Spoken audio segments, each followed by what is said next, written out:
session. Okay, so do you think critical race theory is in fact racist towards white people and is a means to inflict white guilt upon white people? Annihilist, we'll start with you.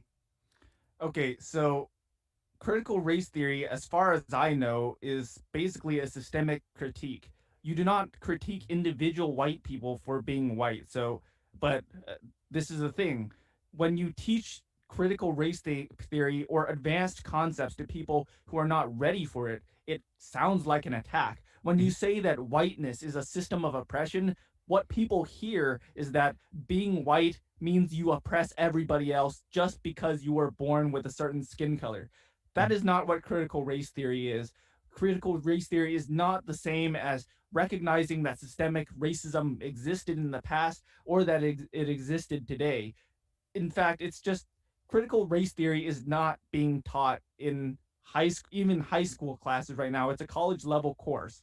Mhm. So I think the term critical race theory, it's it also basically means nothing. Basically, every term that could be politicized turns into nothing the moment a lot of conservatives latch onto it.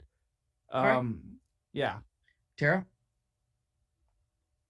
Yeah, it drives me crazy whenever I hear about it because it's when you're in the humanities mostly. I know critical race theory in particular started as a way to critique law and laws in particular, but we use it in history now and in English. I learned it when I was taking my English classes as a way to critique a whatever we were reading, a text, I guess I'll just say. But it's a tool, it's a lens to look at things. Mhm.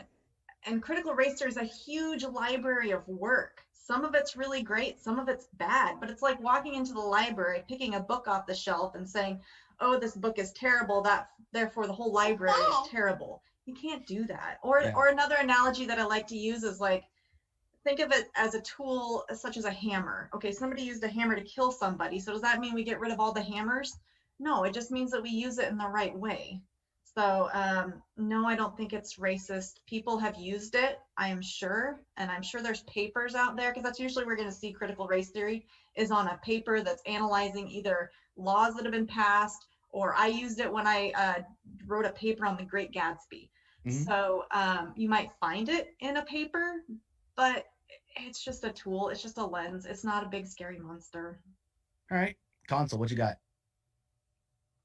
Alrighty, okay. I have a few things. There's a lot Hey. of issues with critical race theory. There's the idea of homogenizing white people as a broader population. Which, let me see my paper here actually.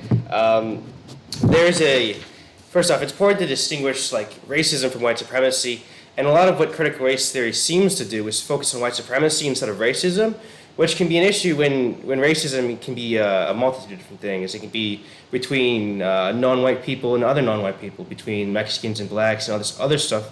Um, and all these sort of things are important, but they're not really addressed by critical race theory. There seems to be a lot of holes and just valleys and uh, large areas of this theory that just doesn't explain a lot of racisms, if you will, and doesn't really go into any significant depth with anything other than white racism. And obviously, there is a problem with white racism, as white people happen to be a more dominant race, broadly speaking, with regards to class. But that also isn't necessarily true, because there's a lot of white people who don't have those benefits, and white privilege is a thing, but we should put it in the context that there are poor white people who exist, and that's a majority of them. As we know, most of the wealth is at the 1%, not at the bottom. So it's hard to say that all these people have this white privilege. While they can use that and utilize it, it is important to recognize that. But it's also important to say that, well, a lot of them can't, because it's just an impossibility. You can't be the next Jeff Bezos because Jeff Bezos exists and whatnot and what sorts. That's kind of my whole thing with Okay. that sort of stuff. All right. So Can I comment on that? go for it. Yeah, so regarding homogenizing white people, I mean, I guess this is probably what you're gonna get when you have a systemic critique like critical race theory. I mean, the basic concept is that people over large demographics and large amounts tend to behave in similar ways and predictable ways. It's not I would necessarily that. disagree, especially with It's white not people, because necessarily that like can I interrupt you here? Just for 1 second. The sure. problem is white people don't exist as a large group. In actuality, they exist in particular communities all around the United States of America. A group of white conservative women in Kentucky are not going to act the same as a group of white liberals in New York City. Okay, that is two different entire populations of people. You cannot use them as a homogenous population because they are not. There is a large diversity of white culture, if you will, or whites. Just even if it's not culture, it's a particular way of life. Either way, and you have to accept that and have to make the view of racism in that context, because white liberals are going to be racist in a different way than a group of white conservative women. It's just a different thing entirely. That's why you have to focus on the particular circumstances that these people live in, and that these particular white people live in, or these particular racist individuals live in, rather than looking at it from a universalist perspective, because the universalist perspective often leaves out, like, if you will, microaggressions, which are real. People take them a little bit too seriously, but it's just like sometimes people will be like, oh, I really like your hair, which isn't really racist. It's just kind of like, okay, thank you, I guess. But then some people will be like, oh, can I touch your hair? I've never really had it happen to me, but that's something I've heard other people talk about. And it's just like, okay, kind of weird, but like whatever. It's not hugely big issue, but you really do have to look at this from a nuanced perspective. You can't just be like, well, white people, broadly speaking, because they're the same, act the same way. It's not, because they interact with different populations in different ways. So that's my piece. Sorry. Go ahead, now let's Yeah. follow up. So I mean, what you talked about is basic. It seems to me it's basically you're advocating for intersectionality. That yeah, sure you might. No, be I'm not, right, because the intersectionality implies a larger. Sorry. Let him finish, please. Let him finish, please. Yeah, well, you're talking about like white liberals in Los Angeles and then white conservative women in Kentucky. I mean, yeah, so being white is only one part of what makes them who they are. And of course, you have to factor in everything else, but that doesn't necessarily defeat the concept of critical race theory. The critical race theory is just when you apply this lens to one specific section of the population. So yes, you might say that people who are white may act in different ways, and there may be subpopulations of white people that also act in very different ways, but that doesn't fundamentally negate the fact that there is something in common with all white people, or the concept of whiteness, that does string them together, and that does ultimately have some amount of predictable behaviors over large populations. Like the concept of whiteness even exists. What even is whiteness? Like, I was about to ask the same question. What is white? Yeah, back then, Italians might not have been white. Irish people might not have been white. Today, are Jewish people white? I mean, they have been, and they're kind of losing their status as white again. Like Middle Eastern people, they've like kind of gotten a little bit of white status. Lebanese.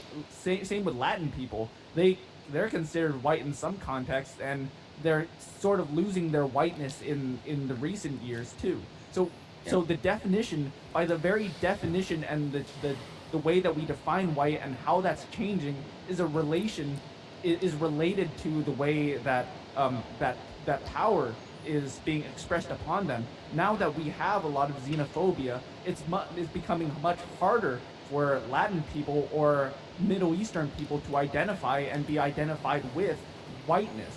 So the very concept of whiteness is one that cannot be extracted from inclusion and exclusion. And so when you're talking about exclusion, that might be a way that you talk about critical race theory, and that might be connecting all white people, even though white people or whiteness may change along with the times.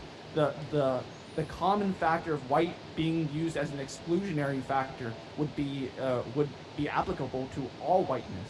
If you understand what I'm saying. I disagree entirely. The idea, and you brought this up, and I have a hard, never mind.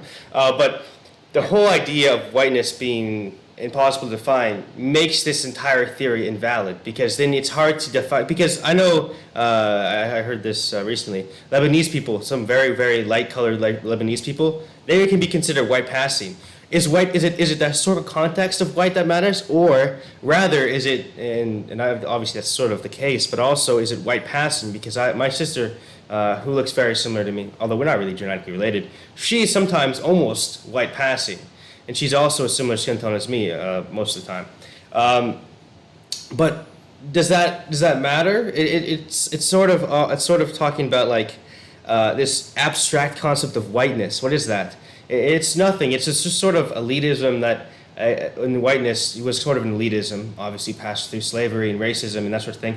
It had nothing to do. It just happened to do with race. It has nothing to do with race in actuality. It just happened to embody itself as a concept in the form of race, as we define it today.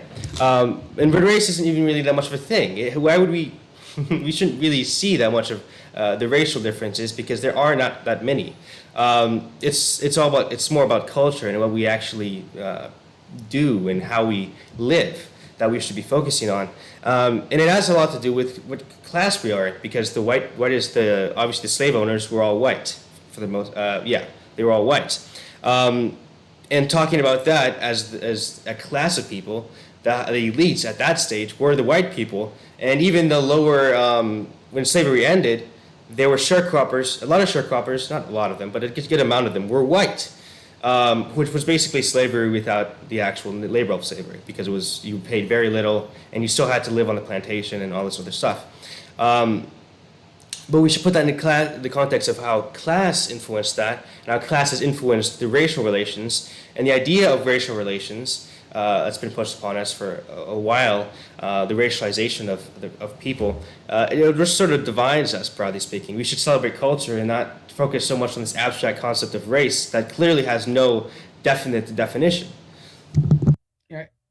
So I know we could probably talk about this for like another few hours, but I actually do kind of have moved this thing along. But the question about what is whiteness is a very good topic, because like you know people don't really understand like what whiteness really could mean, because I mean, for crying out loud, like the name Caucasian is derived from the Caucasus Mountains, and guess who's from there? The Chechens. And you definitely couldn't say that they are similar to me, honestly, because their culture is completely different from mine, their religion is completely different from mine. I mean, that's kind of like when it plays Mm-hmm. into it, and that's where the knowledge about this topic is really it could be important, it could be beneficial, but it's just it could be difficult for some people that aren't willing to learn about it, honestly. But anyway, I got to move on to my next question. Okay, now I'm gonna pick a nihilist again, just because he's been chomping at the bit on the politically provoked Discord. Schools have tried canceling books like To Kill a Mockingbird, Huckleberry Finn, Of Mice and Men, etc. Should books that have coarse, vulgar, and racist language be banned? Now, a nihilist, I know you're an advocate for being able to say certain words, but I'm going to ask you to not use those words here. But should books like that be banned? Oh yeah, I would never go ahead and like just like yell out the N word without Yeah. without checking on someone else's Yes. platform. But no, we should not ban any books. In fact, it's probably important for everybody to learn the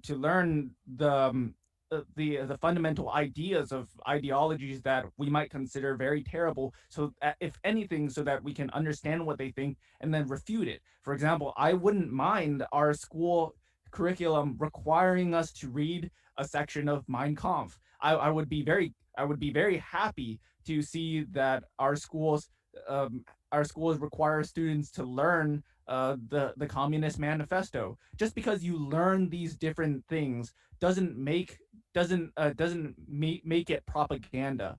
Mhm. And well, if it's To Kill a Mockingbird, there is literally nothing about To Kill a Mockingbird that promotes racism. There's absolutely nothing, because the N word was said like one time. Does that like magically like poison the air around you? Absolutely not. In fact, I think you would be doing a disservice to the entire work and to its broader message of anti-racism if you didn't say the actual word aloud in your reading, because well, you're distorting the art and the impact. Yeah. So no, it definitely should not. You definitely should not use the fact that you're afraid of a word, which is just a bunch of sounds pieced together, to stop teaching a specific subject and a specific piece of literature that has so much importance in American culture. Sure, I agree. Console. I feel like at the end there, you sort of demeaned what words are because they also have historical context and other stuff. But besides that fact, I broadly speaking agree with you. I don't think we should really ban any significant pieces of literature. I don't really have an opinion on this. I basically agree with you. I mean, just because it has coarse language, like who?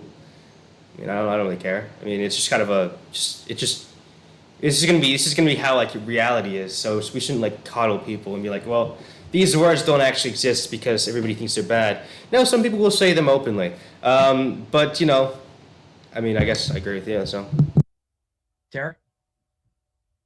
Well, I spent 3 years running a library in an elementary school, and one thing about librarians is we do not believe in banning books. At least the majority of us don't. So when I've heard the controversies, my first thing is no, absolutely not. A few years ago, there was a big movement to try to get rid of the Little House on the Prairie books, and there's definitely language in there that's problematic. Sorry. Okay. She's been quiet until it was my turn, and then Yep. But my point of view is, yes, of course, still teach the Little House on the Prairie books, but also let's bring in something else from a Native American point of view. Okay. So, and there's plenty of great books out there written from that perspective by Native peoples that we've never even considered or used in curriculum. So that's my go-to, and I think we all kind of agree. I totally agree with the nihilist. However, I guess I shouldn't say I totally agree. If I were reading Tom Sawyer to a class, I definitely would not be using derogatory, what I consider derogatory language. And I think, Consul, you're totally right, because words do have, yes, they're just sounds, but they do have power and they do have meaning. An example I have, when I was working in the elementary school library, we were doing a read aloud, and one of the books I was reading to the kids was on Harriet Tubman, and it kept using the word black to blacks to describe her and other slaves. And the kids that I was reading it to, I want to say they were second or third grade. One of them came up to me and she's like, "That's racist. Don't say black." And so it was actually a really interesting, because in her context, so this was a school that was predominantly Black kids, and in her context, when a white person was saying black, it was usually in a racist way. So when she heard me saying it, that was where her mind went. And so we had a whole conversation as a class to talk about, okay, do we say African American or do we say black? Some books are going to say use black, and this one was written by a Black author, and I pointed that out. I said, this person is choosing, they prefer to use black rather than African American. Some people will prefer the opposite. I said, you let me know what you want, and we can do that. But when it's in a book, just understand that different people have different points of view. Sure. And I think that was a great conversation, and I think that we can have, kids are smart. Yeah. They know they can have these conversations with us. I mean, like I said, it was second or third graders. In high school usually is when, well, maybe not high school for Tom Sawyer. I was thinking of, what was the other one we were just talking, To Kill a Mockingbird. That's high school. Yep. At that age, kids are certainly old enough to talk about like white saviorism of the book, or about like, the N-word being used. They're old enough for those conversations. So I don't think we need to worry about speaking down to them, or are they old enough to handle it? And we definitely don't need to ban the books. Sure. Yeah.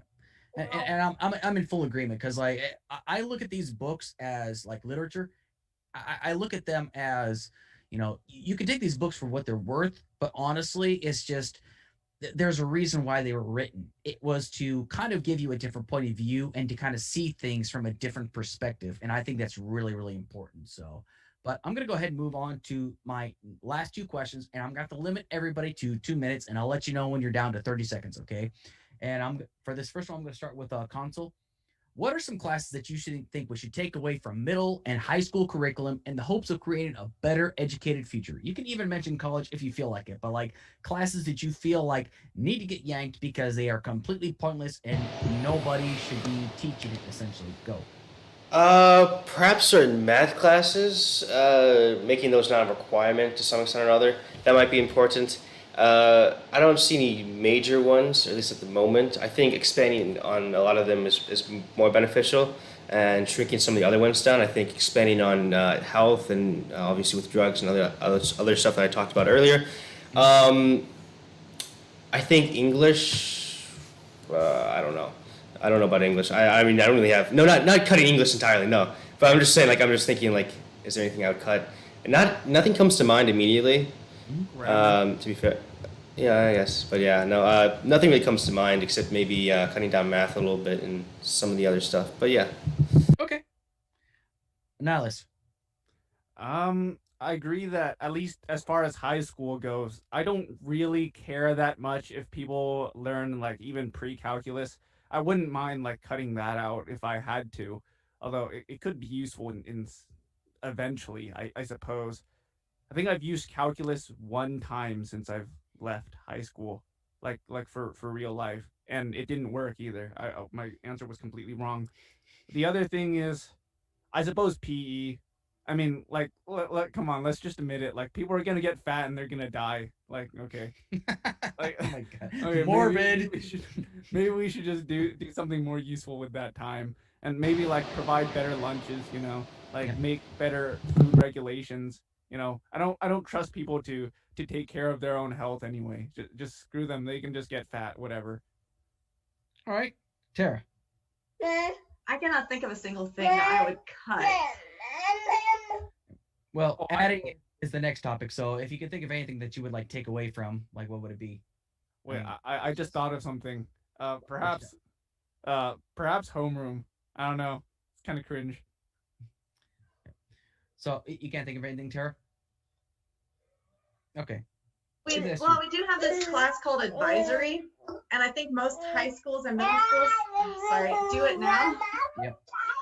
I would get into it if the baby wasn't being crazy. But Yeah. I got you. All right. So now my last question before we actually sum this thing up is like, what was some classes that you would actually love to see added to the curriculum in the hopes of creating a better educated future? And once again, you can't actually add college, but I'm pretty sure college offers these courses. But if you want to talk about middle school and high school, what class would you prefer? Or you can two or three different classes that you would love to see added to the curriculum. And Tara, are you able to go first? yeah, I think I'd just like to see more in the way of a course of study.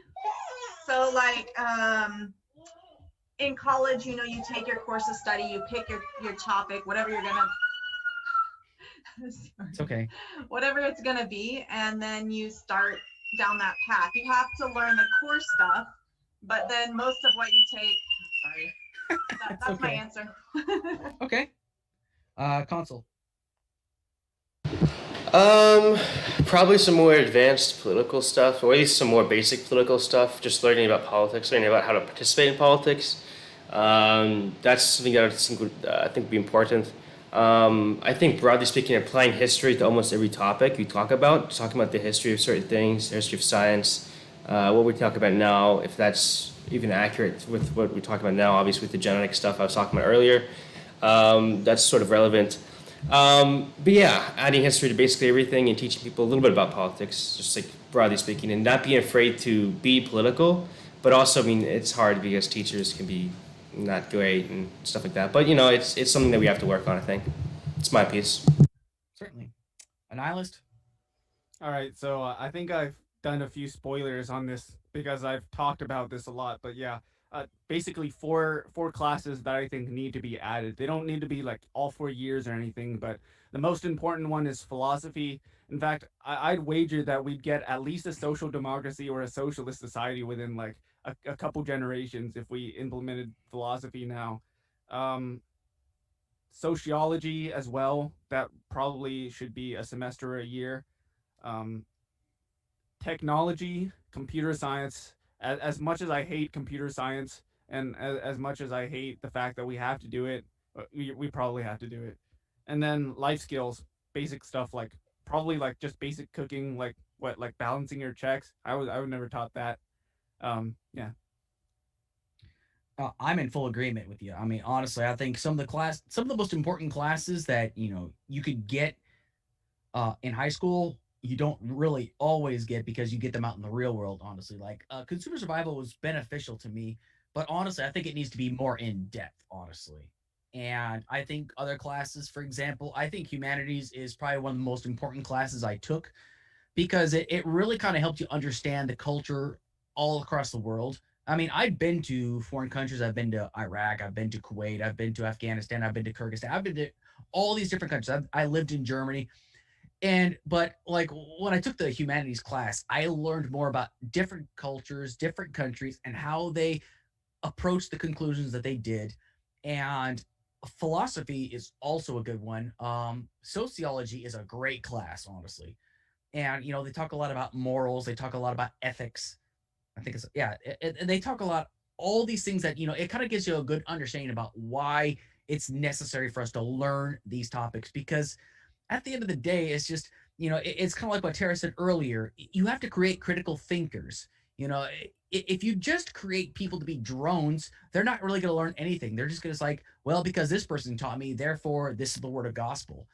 People have to be able to see things from a different perspective and to be critical thinkers and to understand how can I overcome these problems. I mean, I think like problem solving is, it may not necessarily be a class, but it's just like I think teaching students about adversity can really kind of prepare them for the real world, honestly, because growing up, from the time I was 18 all the way up until now, there were times like I felt like wanting to give up, and it's just you could probably say that yeah, you could have like a backbone or a structure or a foundation, people, friends, families to fall back upon, but some people don't have that option. Some people need something to kind of help find them purpose. I mean, maybe not may not be a class that you can really teach, but I think stuff like that, teaching adversity, how to overcome adversity, is a real beneficial skill for people to learn from. So, but before I go ahead and close up, so I want everybody to kind of give their final thoughts about like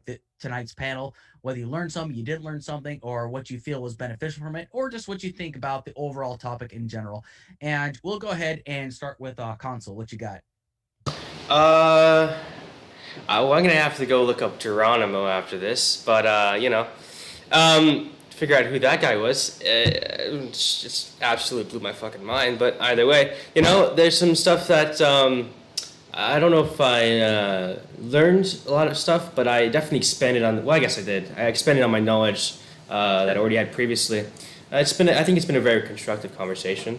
But yeah, that's sort of my piece, I guess. All right, Tara. Yeah, I think it's been a great conversation, and I think it's the kind of conversation that needs to be happening in, school boards and town halls and such all over the country. Not fighting over silly things like CRT, but talking about what do we want our kids to learn, how are we gonna implement it, and I guess just the community being more involved and also being willing to take the advice of experts because they're experts for a reason, right? Sure. A nihilist. A nihilist. Oh man, I was muted. I didn't. I Meet clearly haven't learned anything. No, but I'm just glad I was able to stay out of rage mode and doing the blood sports debate thing.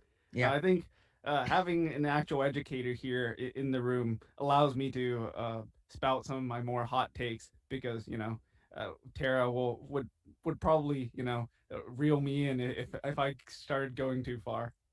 But yeah, I think this was a productive conversation. I'm glad. At the end of the day, here's my whole entire thought about what's being taught in schools. People are going to have hot takes about what should or should not be taught to their children, regardless of what. You're always going to have that one parent. You're going to have the one person who's going to come in and saying this should not be taught to our kids because maybe they don't really understand it. And I'm sure Tara's probably encountered these parents.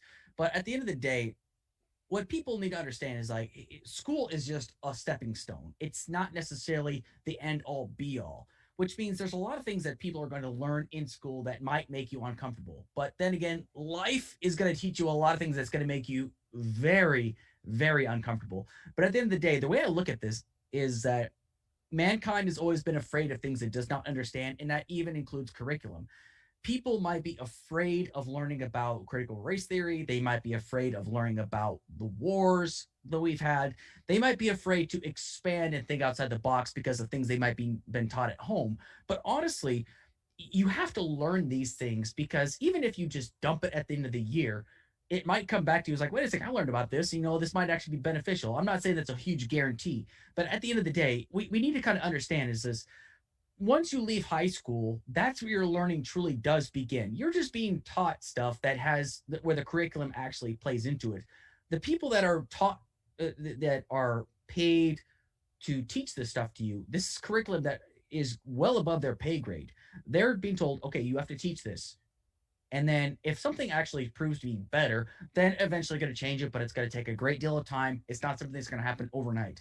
But people tend to be afraid of stuff that maybe they're not used to hearing about, which is why some people might need to give it an extra chance, honestly. And I'm not saying it's a perfect system. There's a lot that we have to improve upon, especially within the educational system. But however, I'm not a school teacher. Like I said, I just recently got my associate's degree after 20 years of not going to school like high school. I graduated from high school in 2001, and I just now got my associate's degree. But I've gotten kind of a bad excuse for it. But it's just, I felt like I learned a lot, even learning over a global campus about humanities, psychology, and I didn't learn it from YouTube. I mean, yes, they had it in there, but it's just like the teacher was able to put together a good lesson plan for me to draw and get an idea from. And I think that's where it really kind of comes into. And I really do think critical thinking is a very important part about making a good student, especially if the student is not fully understanding. It's the teacher's responsibility to make sure the student actually does understand these things. So at the end of the day, even if you don't really agree with the curriculum, you actually have to give it a chance, because it might be something that you could learn from later on the line, whether you agree with it or not. I mean, it's just, you actually have to give it a chance, because even if you don't like it now, they're going to find out about it anyway, and they're going to be wondering, why the hell did I learn this in high school? Why didn't I learn this in middle school? So if you can find a way to fit it into your curriculum, then by all means, just go right ahead and do it. I mean, it doesn't hurt to learn more. I mean, if you're afraid of knowledge, then you're going to be struggling in life. I mean, I just put it to you like that. So, but anyway, I just want to take the time to thank the panel for tonight. I just want to thank everybody here for your contributions, because it's so important for all of us to kind of learn from one another. I mean, even if some people say, oh, I didn't really learn anything, I feel like we kind of learned from one another and learned about each other's points of view, because we come from all different walks of life and we come from all different parts of the country. So I just want to take the time to say thank you to all of you for joining in for me tonight. So, but as soon as we get done here, we'll talk real quick after this. So y'all got anything else to say before we go? Thank you. It's been great. Fantastic. It's been a pleasure. Fantastic. All right. Thanks. And hopefully everybody enjoys the rest of your weekend. Good night.